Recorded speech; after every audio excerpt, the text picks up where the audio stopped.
OMG guys, pumasok kami sa loob ng horror house dito sa Japan. Ngayong araw guys, merong gaganapin na sobrang laking festival dito sa Toyama City na ang pangalan San Nomiya Festival. Sa may Daiwa Mall nga lang yun kaya naglakad na lang kami papunta. Habang naglalakad, meron nga ako nakita ditong kulay dilaw na sasakyan. Grabe, sobrang ganda. Napapatigil-tigil din ako habang naglalakad. Kasi ba naman on the way, ang ganda rin ng view na nakikita ko. Buti na nga lang din nakisabay yung panahon ngayon at hindi umuulan. Medyo mainit nga lang guys. Buti na lang maraming puno dito kung saan kami naglalakad. Patigil-tigil din kami para sumilong at magpahinga. Actually, mabilis lang sana kami makakarating kung magbabike kami or sasakay ng train. Pero syempre, exercise na rin to. Kaya naman pinili na namin maglakad. Nagulat nga ako guys kasi kahit na wala ng cherry blossom, meron pa rin sumasakay ng pleasure boat. At maya-maya nga sa paglalakad, marami na din kami nakikitang mga tao. Usually talaga nagsastart yung ganitong festival mga gabi pa. Yung talagang magdadagsaan yung mga tao. Pero guys, nagulat ako, sobrang traffic na ngayon. Talagang ang dami rin palang dumayo para makapunta sa festival na to. Dito lang nga yung simula, kaya ayan, sobrang dami ko ng taong nakikita. Ang pinaka nilulook forward ko talaga sa pagpunta sa mga festival, walang iba kundi yung food trip. Kasi guys, yung mga pagkain na binibenta sa festival, hindi ko masyado nakikita sa mga convenience store or supermarket dito sa Japan. Tuwing ganitong meron lang talagang kaganapan. Naisip ko nga na magta-try ako ng mga pagkain na hindi ko pa nasusubukan. Meron ako nakita dito na hashimaki yung pangalan. Never ko pa na-try to, kaya naman ito na yung una kong binili. As in, wala talaga akong idea kung ano yung magiging lasa neto. At guys, nung pagkatikim ko nga, grabe nagulat ako, sobrang sarap. Tipong parang ayaw ko nang tigilan. Para siyang kalasa ng okonomiyaki. Para naman sa hindi pa nakakain din ng okonomiyaki, nagkakahawig din siya sa lasa ng pancake na maalat version. Ang ibig sabihin ng hashi ay chopsticks. Kasi itong stick nga ay chopsticks. Nung hindi ko na makain yung dulo, ayan, ginamit ko na itong chopsticks. Diba guys, sobrang talino nang nakaisip neto. Kaya talaga makakain mo lahat. Grabe guys, una pa lang to. Naglakad-lakad lang ako ng konti. Maya-maya meron naman ako nakitang fried chicken. Hindi siya klaseng karage. Meron nakalagay sa may harap na mga iba't ibang seasonings. Ikaw na lang mamimili kung ano yung ilalagay mo. Kaso nga ako gusto ko pa rin tikman ng walang seasonings para kapag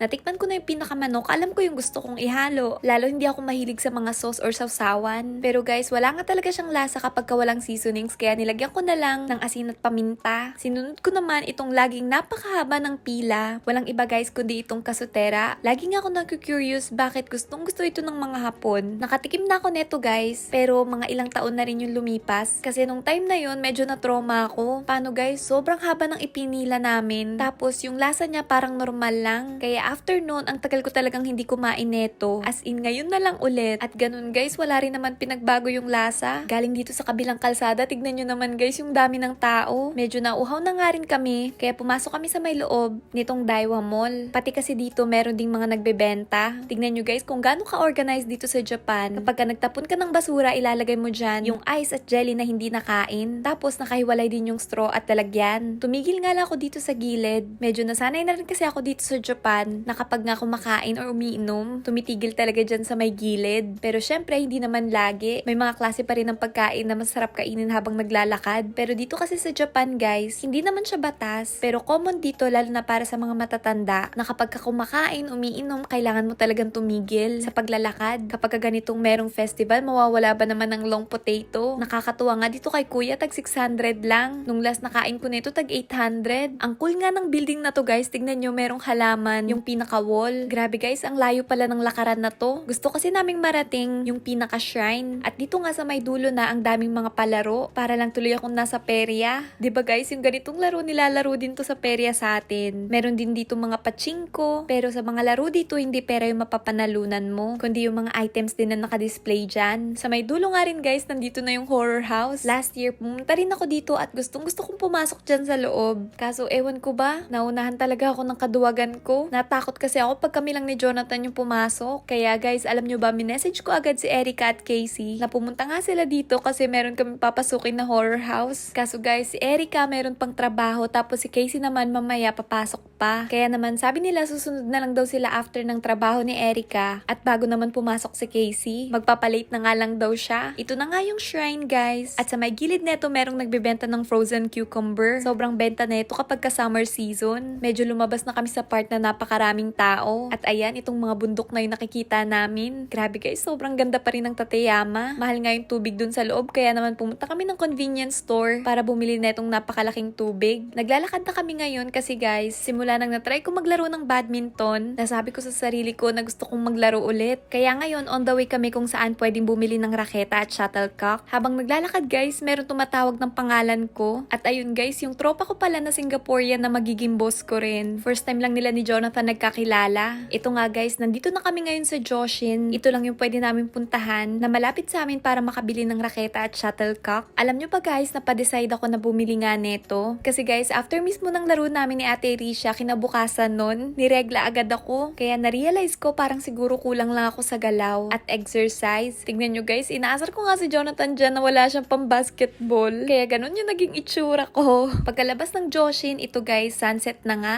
Grabe, sobrang ganda talaga ng ganitong oras. Umuwi lang kami saglit sa bahay. Kasi kanina pa kami naglalakad, pinagpawisan na rin talaga. Kaya nagpalit lang kami ng suot, tapos naglakad ulit kami pabalik dito sa festival, galing ng apartment namin. Kasi guys, nag-message na nga si Erica at Casey na nandito na daw sila. Naunahan pa nga nila kami. Dala ko na rin yung maliit kong fan. Kanina kasi nakalimutan ko. Nakita namin si Erica at Casey na bumibili na ng pagkain. Syempre guys, galing pa to si Erica sa trabaho. Ayan nga, bumili din sila ng pusit. At nako guys, gustuhin man namin ni Jonathan kumain pa ulit. Hindi na talaga kaya ng tiyan, sobrang busog. At ito guys, 4 na kami, kumpleto na kami ngayon. Kaya naman, pwede na kami pumasok dito sa horror house. Bago pumasok, ubusin na muna ni Erica itong binili nilang pusit para talagang may energy. Grabe guys, sa labas pa nga lang, ang creepy na ng mga nakikita ko. Kaya takot na takot din talaga akong pumasok. Pero syempre, gusto ko rin talaga masubukan to, no? At saka hindi naman ata to masyado mahaba at nakakatakot. Bali, 500 yan nga ito per person. At guys, ipapakita ko sa inyo kung ano yung nangyari sa loob. Huwag nyo akong i-judge, malapit lang talaga yung mic sa bibig ko kaya sobrang lakas ng sigaw.